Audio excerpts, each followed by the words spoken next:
Hello, and welcome to The Mind of a Therapist, a podcast where I interview psychotherapists and helping professionals in what they're passionate about in order to provide you with messages of encouragement and hope. I'm your host, Andrew Earl. The Mind of a Therapist is sponsored by Psychological Counseling Services, healing hearts and transforming lives. Look into our intensive at pcsearl.com. In today's interview, I interviewed Doug Braun-Harvey. Doug's a sexual health author, trainer, and psychotherapist who bridges sexual and mental health and facilitates organizational change. He teaches and trains nationally and internationally, linking sexual health principles within drug and alcohol treatment, group psychotherapy, HIV prevention and treatment, and child maltreatment. So without further ado, here's my interview with Doug.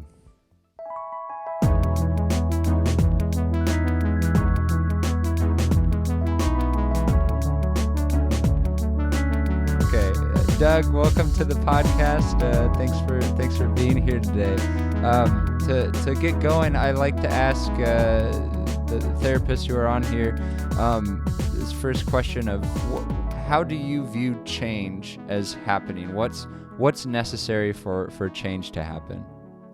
Well, you know what changed my life as a professional, Andrew, truly changed my perspective in working as a clinician was in the 80s, when new research was coming out of Australia and other places around actually studying the human change process. And out of these studies came an actual kind of model for how people change. It's called the stages of readiness for change. And then it was adapted into a process of actually interacting with clients in a change process by training the therapist to ask and interact with the client in a way that is matched with the client's readiness for change. Yeah. And what we've really understood is that therapists were messing up. They were trying to apply sound clinical techniques when it wasn't well matched with where the client was at their stage of readiness for change. It was an idea that changed our entire profession. And I have never looked back and never thought differently in my entire career as a therapist since I learned that information. Even the model that we're here to talk a bit about today with out of control sexual behavior is fundamentally founded within the principles of the stages of change and motivational interviewing techniques for therapists. So that was a profound development in my clinical development. And I'm glad to say that those ideas, that research, those studies, not only became a new and exciting thing for me to learn about, but have become an industry stalwart in the training of therapists throughout the world.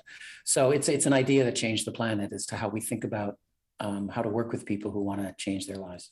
Absolutely. And some of our listeners will be familiar with these stages of change. Some are not therapists. Will you explain what these stages are? The most important thing about the stages of readiness for change is that it includes every single stage of change. So that means the first stage of change is called pre-contemplative. And that's the stage of change when you have no interest in changing. Mm-hmm. That's a real gift of this model, that we all start by not wanting to change. Yeah. And then we become ambivalent. Then we become a little what they call contemplative, where we're sort of interested in I don't know, maybe there's something about the way I currently do things that isn't so great. That's called contemplation. Mm-hmm. One of the great gifts of this model is that it taught therapists to honor the stage of contemplation rather than to think of it as something to get over. That it's actually an essential part of preparing for change, is to contemplate change long before you actually change. And then the preparation stage of change is people who successfully change have to prepare to change. You don't just change. You have to get your ducks in a row. You got to get some knowledge. You got to figure out how it works. You got to know other people who've made similar changes. And all this is done before stage 4, which is the action stage, which you're actually doing things to change. Too often people don't think change matters until you're actually at the action stage. Everything else is, people who are wishy-washy, can't make up their mind, not motivated. They have all these judgments. And so the gift of this model is to take the judgments out of these preliminary stages of change that actually are part of change. And then the after action stage is the maintenance stage, where you're maintaining the change. And I think the most important gift of this model around that stage of change is the skills we need to sustain and maintain a change are very different than the skills we needed to actually make the change in the first place. Yeah, absolutely. And yeah, I appreciate this model because it, yeah, like you said, we often just think of the action phase of being what change is, but there's, that piece of pre-contemplation and contemplation, and there's often a dilemma of change, right? There's something at risk for changing, and so I yeah, that this model resonates with me for sure. And I'd like to get into a bit of your work here with, I know you've been in what the field of what's generally called sex addiction, but you've really shifted in language and your understandings around sex addiction. You use the terms out of control sexual behavior, and I'd be interested to hear about why that differentiation in language is so important for you. Well, I think the important distinction is when you use the phrase sex addiction, or the other competing phrase that's quite prominent is compulsive sexual behavior. Mm-hmm. Both of these terms were developed out of a medical diagnostic model, meaning that a sex addiction or compulsive sexual behavior, now compulsive sexual behavior disorder, which is the newer classification, are seen as diseases, disorders, pathology, syndromes, addictive disorders. They're seen as crossing a threshold into a state of pathology. Whereas I did not believe that most of the behaviors that were being assessed and diagnosed as a state of pathology were actually sexual problems, and that we had no way of really conceptualizing and describing and having models of change for people who didn't fit a diagnostic label, that it was premature to apply the diagnostic label, and their sexual behavior would never maybe meet those diagnostic criteria. And that was a real absence in the field. And so I never used the term sex addiction as my theoretical model of working. I was always interested in how do we help people change who aren't necessarily identifying with a state of pathology or disorder. I tried out different ideas over the years, but it was in the early 2000s that John Bancroft, eminent sexologist from the United Kingdom, did some research on this human behavior. And he recommended that we use the phrase out of control sexual behavior until we have much better science to differentiate. Excuse me, I got a little something in my throat. I'll catch you. That he recommended using the term out of control sexual behavior as a non-descriptive or conclusionary term, that a non-evaluative term and a non-diagnostic term, to just describe the behavior until we have much better science to differentiate between pathological states of sexual behavior and problematic stages of or places of sexual behavior. So that was my entree into using that term. And so John Bancroft and his research really was where that phrase came from, and I've used it ever since. Yeah, and I appreciate that shift from the language of disorder. I mean, even with like post-traumatic stress disorder, for example, I'm reading the book Change by Edith Eger. She's a Holocaust survivor, and to say that it's disordered to have experienced trauma and ramifications of trauma is a bit odd. And so I appreciate that shift from pathology to a behavior that seems out of control for this person. Right. And then after Bancroft gave myself, and I was working at that time in collaboration with Michael Vigorito and further developing the model, both Michael and I agreed that this was the term we wanted to use moving forward. And it was then when we wrote our book in the about around 2015 is when we worked very, very long on writing that book that was published in late 2015 and 2016. We, because of writing and presenting on this topic for many years, Mike and I collaborated on creating a definition for out of control sexual behavior. And our definition is when an individual's consensual sexual urges, thoughts, and behaviors. First of all, OCSB is a sexual health problem. It's a sexual health problem in which a person's sexual urges, thoughts, and behaviors feel out of control to the person themselves. Yes. And I appreciate the inclusion of the consensual piece, because I think that's an important part of this conversation. Will you talk more about sexual health? I know that I've heard you talk about the 6 principles of sexual health. Will you run through those for our listeners? Well, before I describe the principles, let me describe how what I'm saying fits into the idea of out of control sexual behavior as a sexual health problem. Yeah. A sexual health problem in this context is that the behavior of a person is out of alignment with some fundamental ideas of what it means to have sexual health. Now, one of the important things about a sexual health conceptualization, it's not based on specific sexual acts. So sexual health is a concept that doesn't describe which body part goes in which orifice, with which person, at what time, and under what cultural and environmental circumstances. That's not the conceptualization of sexual health. It's not an act-centered definition. It's a principle-centered definition. There are principles, there are ideas, larger aspirations related to sexual health. Yeah. And so sexual health is a conceptual aspiration. So I think that's important to hear before jumping into the more specifics. Yeah. The sexual health has been defined differently over the years.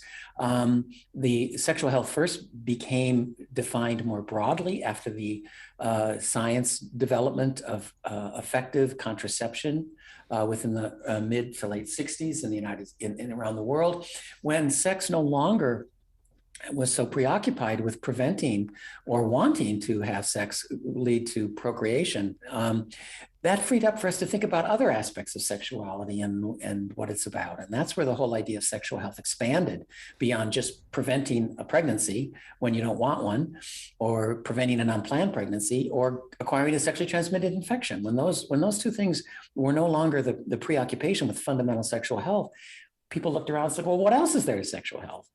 And so sexual health really expanded from the World Health Organization definition in 1975, and then other definitions. So I'm going to talk specifically about a definition from the year 2000 from the Pan American Health Association, which expanded on sexual health from the basic idea of sexual health being a balance between safety and pleasure. That's really the fundamental kernel of what we mean by sexual health. It's a balance between the competing fundamental issues that are present in a sexual life. We need to have safety in our sexual lives, and we need to have pleasure. They're both important. And so sexual health is when sexuality, sexual behavior is being discussed and prioritizing in a very similar way how much safety is present in the sex and how much pleasure is present in the sex.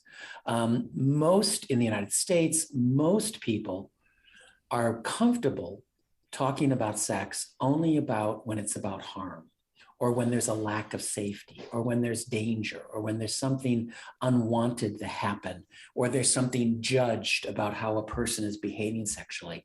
These are areas where our culture can discuss sexuality more openly. As soon as you include pleasure in the equation, sexuality is far more difficult to talk about in our culture. And so a sexual health focus balances safety and pleasure. That's an important fundamental idea. And then the 6 principles came out of this 2000 definition of sexual health, where they looked at responsible sexual behavior. And out of that, I don't have all the words in front of me, but out of that definition, I noticed there were 6 ideas in that definition that really stood out as pretty basic to sexual health, really basic. So I thought, well, maybe one of the dilemmas with sexual health and people understanding sexual health is we're making it too complicated. We're making it too comprehensive, maybe too abstract, and so I thought, well, let's simplify this to give people, specific, clear ideas of things they can do to improve their sexual health. And that's where these 6 principles come from. So the 6 principles of sexual health, the first one is consent. I mean, that may sound ridiculous. What do you mean consent is a sexual health principle? Well, if people understood the importance of consent in sex, there'd be a whole lot of other sexual health problems we wouldn't have on the planet. Yeah. So consent is still fundamental and a basic piece of information.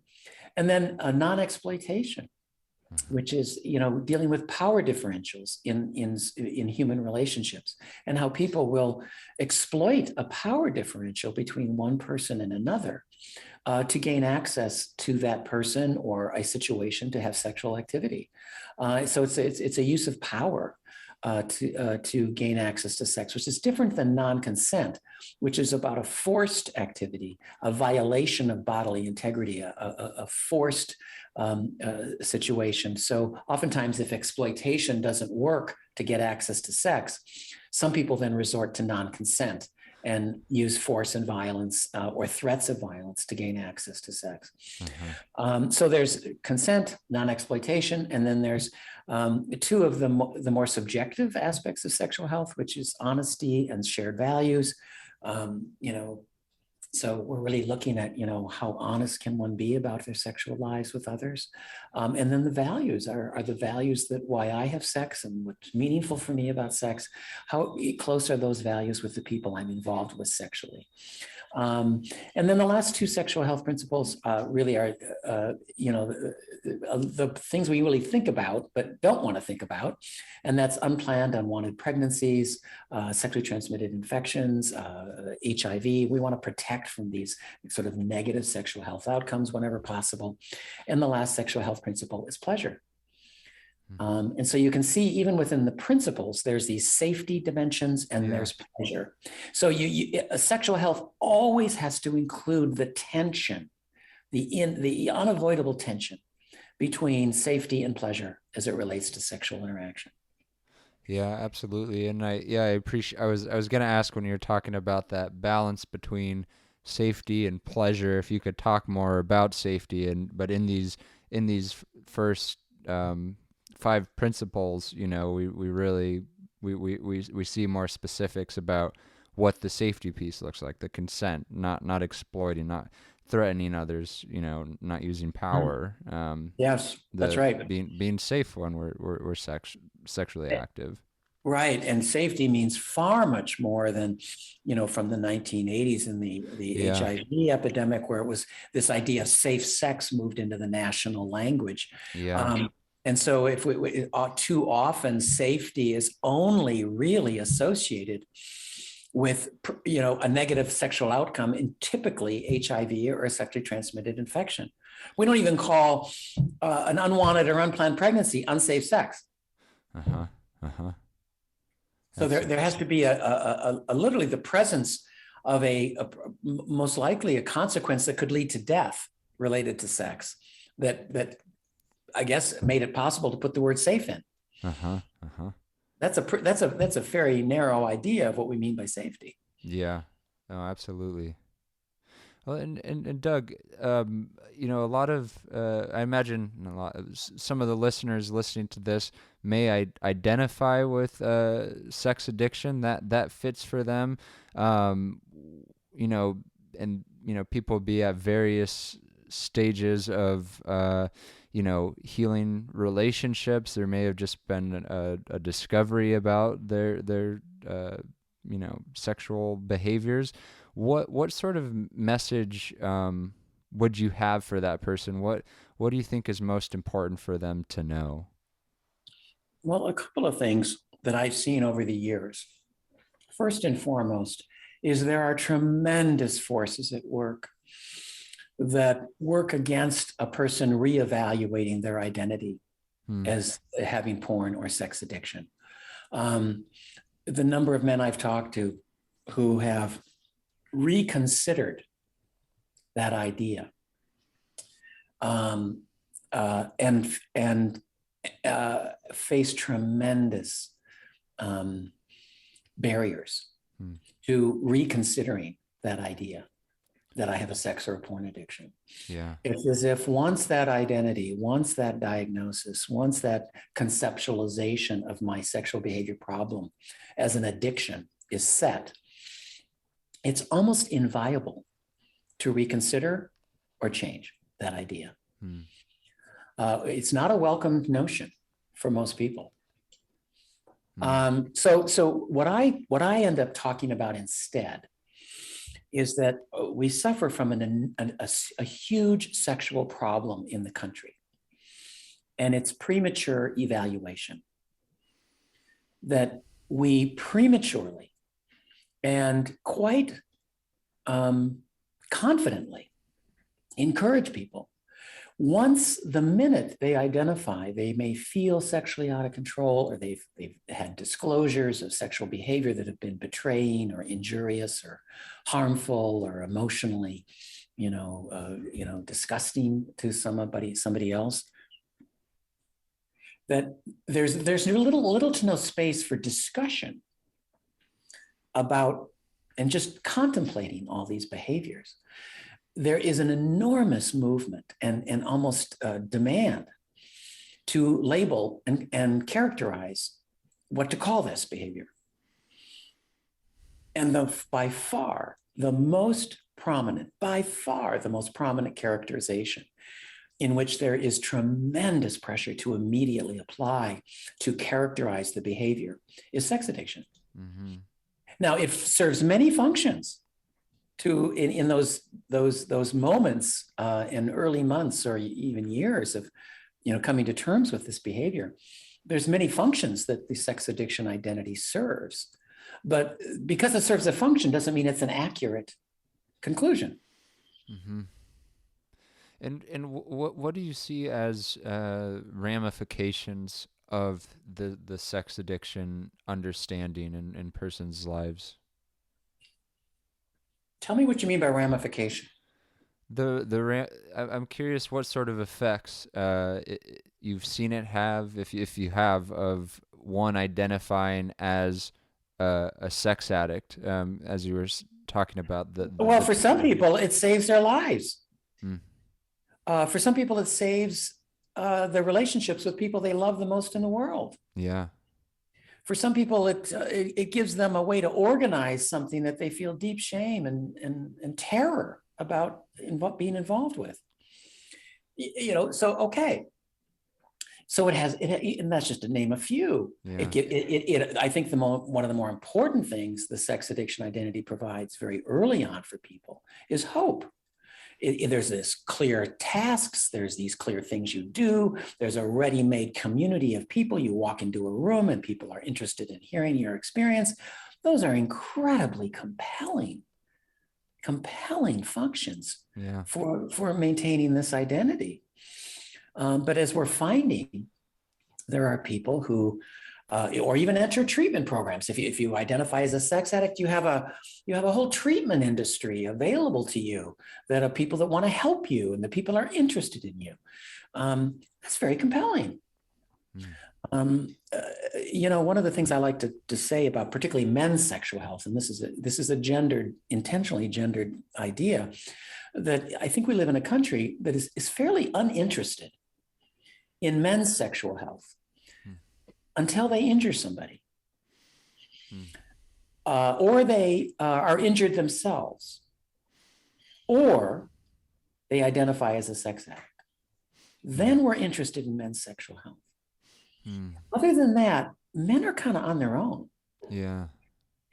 And so the sex addiction identity also is one of the few avenues men can move into a community that is interested in their sexual health.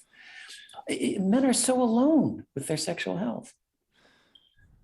And Doug, I'd be curious to hear ideas you have around how we might, as individuals, as organizations, and societies, as a society, support men in having these contexts to talk about their sexual health.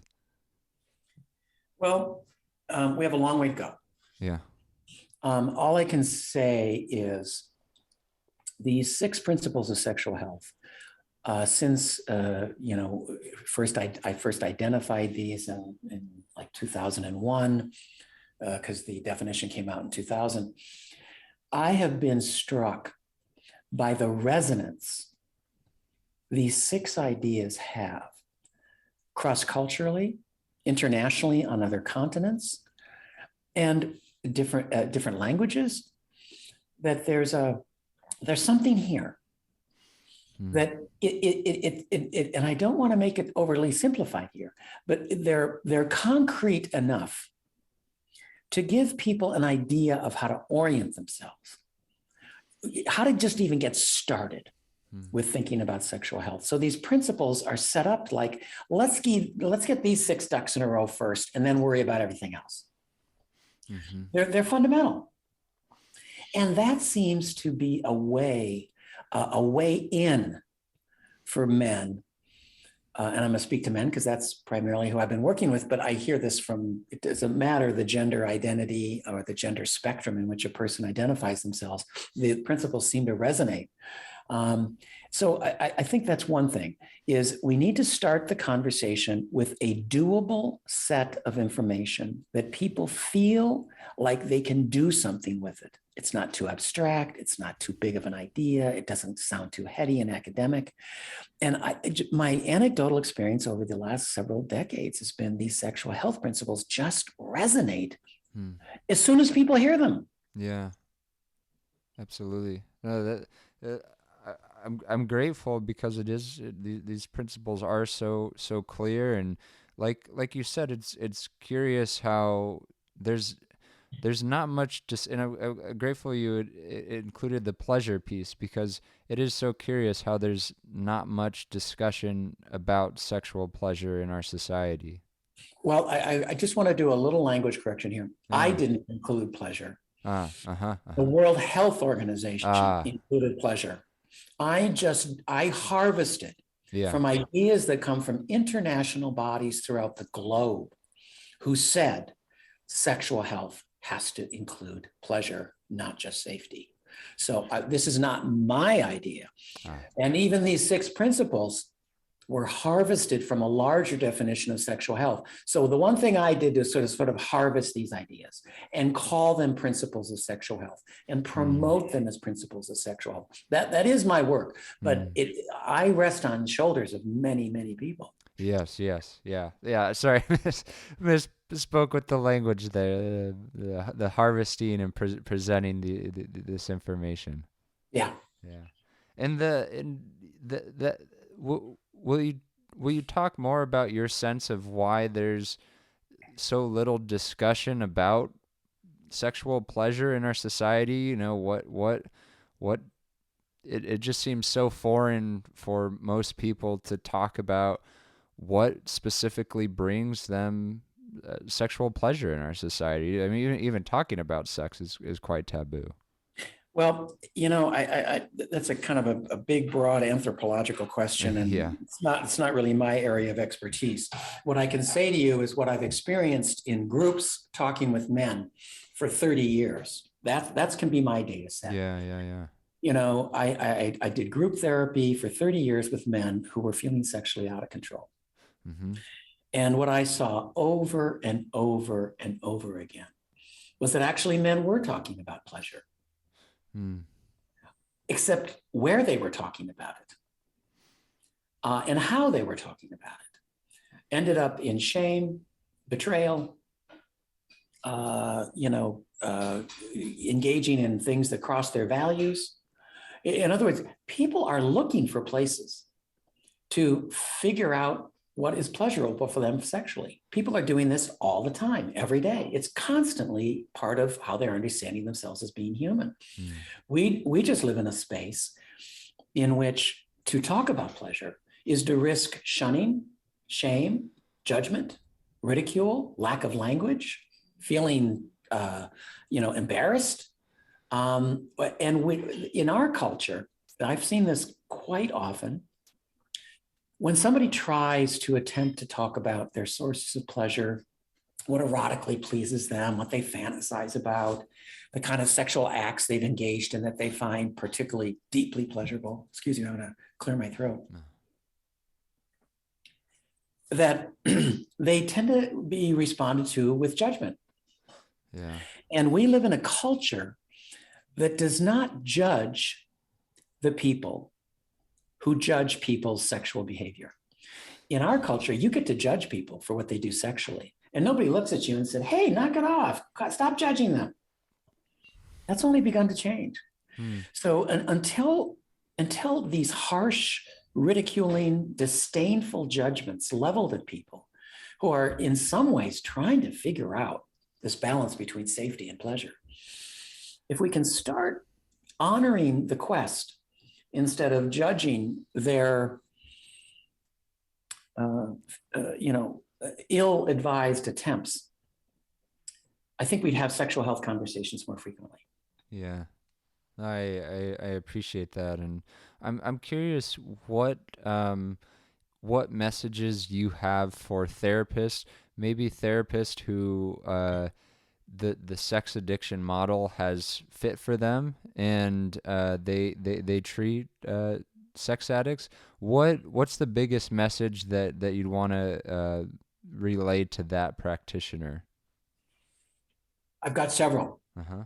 This is my most significant disagreement with the entire field of dealing with diagnosing sexual behavior disorders.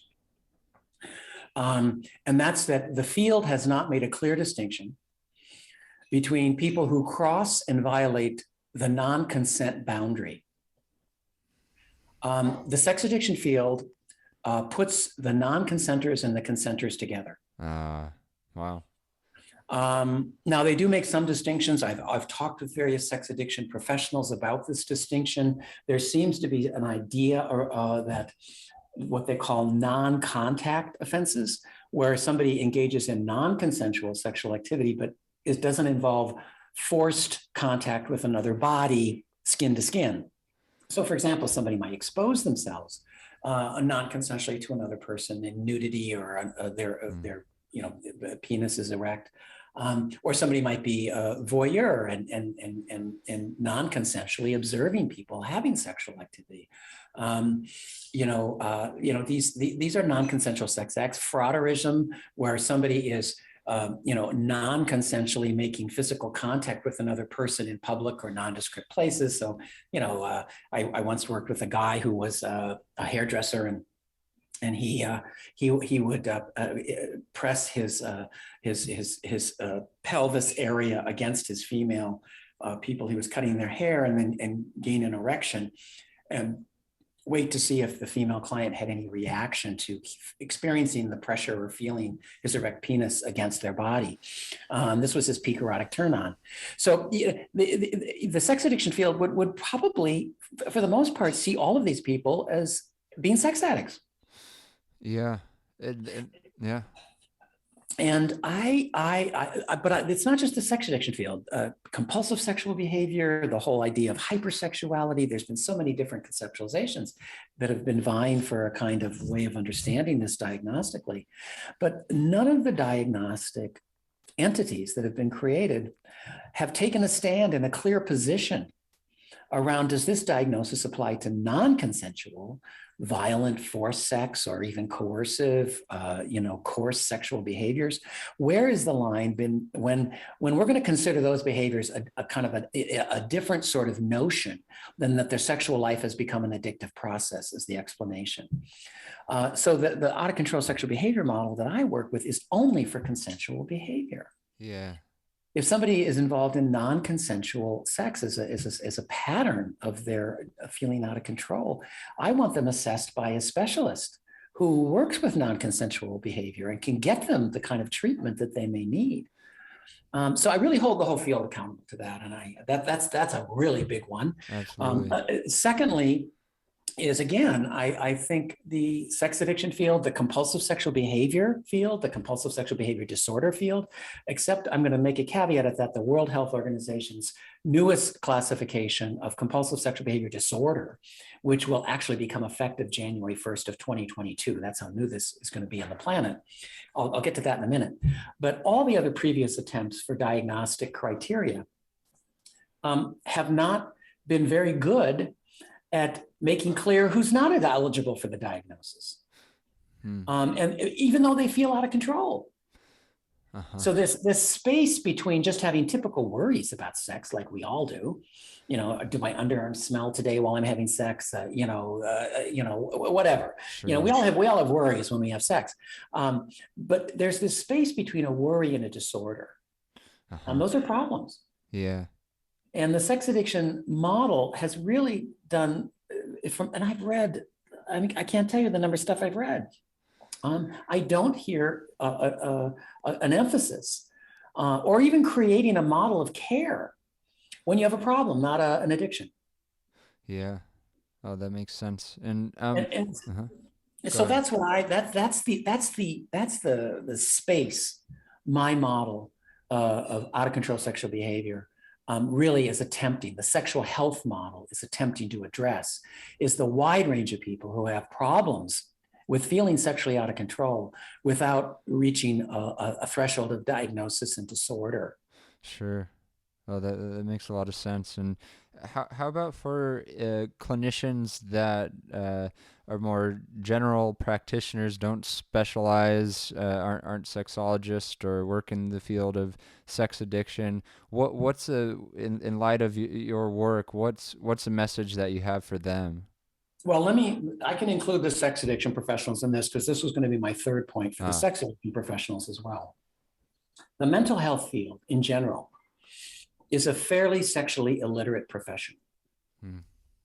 You can become a licensed psychologist, you can become a licensed psychotherapist, marriage and family therapist, social worker, licensed professional counselor, all the different ways in which mental health professionals are licensed by states in order to provide psychotherapy. Almost all of these people have gotten their degree, their training, their internship, their licensure exam, all of that they've been able to acquire to become and call themselves a licensed therapist. And very few of them were required to even have one course in human sexuality. Yeah. So that's really stunning. When you think of the number of times people bring their sexual lives to psychotherapy, that is a profession. The sexual lives of clients is an incredibly undereducated aspect of every client that's sitting in front of a therapist. Yeah. The undereducated part of the therapist who's sitting in front of the client. And so the sex addiction field, of course, primarily is overseen by people certified to provide sex addiction therapy. They're certified sex addiction therapists. And the entire certification sex addiction therapy process does not require a significant training in human sexuality. It's a trauma model. It's a addictive model. It's a sexual behavior model. But it doesn't really have rigor in requiring everybody who has that certification to have the kind of training that people who are certified sex therapists or people who have a specialization in sex therapy or people who had enormous amount of coursework or education in sexuality, that doesn't exist in the certified sex addiction minimal standards. Sure. And so that's true for the mental health field in general. So both certified sex addiction therapists and the general therapy field in general. So if somebody's, feeling like, geez, I don't know what to do with these folks that have, I think they're out of control sexually, go and get some coursework in human sexuality. You need to get continuing education to renew your license. What if you were to spend the next 4 years, all of your continuing education was going to be based on sexuality training and learning how to be comfortable and competent and capable of and willing to talk about the sexuality of your clients. And here's the number one pattern we know in the mental health field. There's plenty of data to support this. This is not my opinion. That in the mental health field, the pattern is the more a therapist is uncomfortable talking about sexuality, lack of training, has no supervision that expects them to talk about it. There's just little no support or any knowledge about human sexuality. The more they fit into that mold, the more the pattern is that the therapist avoids bringing up sex until the client brings it up. That pattern has been observed time and time again. It is a research-based observation. Absolutely. And Doug, we're getting to the end of the hour. I think that this is a good segue here as clinicians who would be listening and listeners of ours who aren't clinicians would be interested in learning more. Will you tell people how to get in contact with you, with your work, with your publications and books? Well, yeah. Well, I think the first thing is I do have a company that I've created with my partner, Al Killen-Harvey. We call it the Harvey Institute. And the Harvey Institute is committed to the integration of sexual health to improve healthcare outcomes. And so this is our work. If at the Harvey Institute, all you have to do is Google the Harvey Institute. You'll get our webpage. It'll be the first hit that comes up. And on our webpage, you can find many, many podcasts such as this one. You can find online training opportunities that I have recorded and offer as training to therapists, specifically dealing with out-of-control sexual behavior. And you can find the 3 books referenced there. My first 2 books dealt with sexual health in drug and alcohol treatment. Specifically, the substance abuse and addiction treatment field is a fairly avoidant field of dealing with the sexual lives of people that come to treatment for substance abuse problems. Oftentimes, people who have sexual behaviors in addiction treatment are called sex addicts. That's the language in the field. You're in a drug treatment program and somebody has sexual behavior problems. They're just called, they're a sex addict. So we talk about premature evaluation. So my first 2 books were on dealing with specifically the issues of helping the substance use and abuse and treatment field address what I call sex drug linked behavior rather than and not call them sex addicts. And then my 3rd book is Treating Out-of-Control Sexual Behavior, Rethinking Sex Addiction, which is the sexual health model that we began to just talk briefly about here together today. And all 3 of those books you can find information about at the website, theharveyinstitute.com. Great. Well, thank you for that, Doug. And the question I like to end the episode with is, what's a message of hope that you have for the listener today? That men know how to do this. Men know how and want to learn how to have meaningful sexual health conversations. They really do. And men can do this. And we give up on men because we don't know and believe they want to and care about having meaningful sexual health conversations. Yeah. Well, that's a great note to end on. Doug, thank you for your time. I appreciate it. Thanks for being on the podcast today. You're welcome.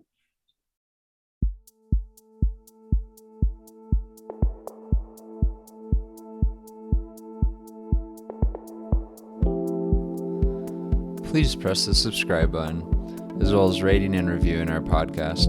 This helps others connect with what you've been hearing. If you have any questions, please contact us at themindofatherapist@gmail.com. These questions will be kept anonymous. I want to thank Eric Price for the wonderful music you hear in this podcast. Additionally, this podcast was created to provide accurate and authoritative information on the subject matter. Although we are interviewing licensed therapists, they are not your therapists. This podcast is not intended to serve as direct medical advice and should not be used as a substitute for direct professional help. It is given with the understanding that neither the host, publisher, guests, or PCS are rendering legal, clinical or other professional information. If you need a professional, we encourage you to find one. Visit Psychology Today to connect with a licensed clinician near you.